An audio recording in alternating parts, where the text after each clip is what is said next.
So this, I mean, is an example, a design configuration with our 275 kilowatt string inverters, basically having them in clusters in 825 kilowatt blocks that are connected to a breaker box and then run to switch boxes that provide disconnecting means closer to the transformer skid. Um, and yeah, I think on the 800 volt AC, with 800 volts for our large scale inverter technology, we're able to really kind of get that power density and have high power inverters. And, with the 800 volts with higher voltage, you can see lower losses there on the AC side. And one of the kind of challenges we saw in the industry was that shift to 800 volts. Although you're getting the higher power, there wasn't a whole lot of availability of 800 volt balance of system equipment, which at CPS we decided to basically offer balance of system equipment designed for our large scale string inverters.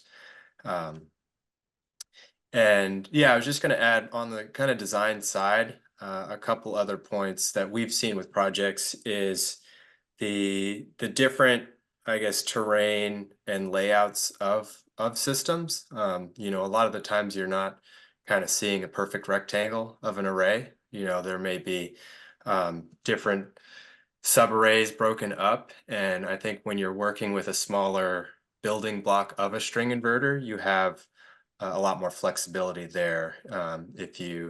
Whereas if you have just one kind of multi-megawatt block, you're kind of a little more restricted there. And then also, you have a lot more MPPTs, and so you'll be able to kind of have more max power point tracking and really maximize the amount of production you're going to get from the system. Something that 800 volt kind of opened up in my mind was for these larger utility scale systems is, clustering them throughout the array a little better than what, most of the time we do now with 600 volt is the virtual central, like I talked about at, a single or a couple equipment pads or main access areas, whereas 800 volt, like Anton was saying, voltage drop becomes less of an issue at 800 volts than 600 or 480. And with these larger systems, you can kind of create pockets of inverter clusters at 800 volts and have a little more flexibility as far as AC losses go.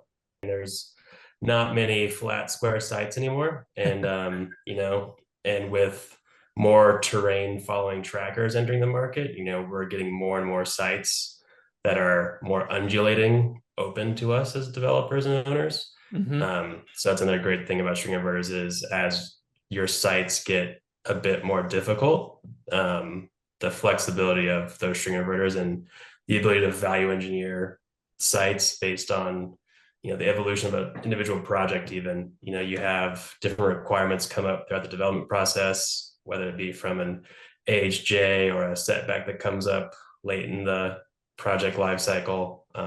Maybe you find a pocket across a stream that you can use, and you're doing everything you can to fit as much solar on there as possible. So the flexibility of a string inverter can really help you out there.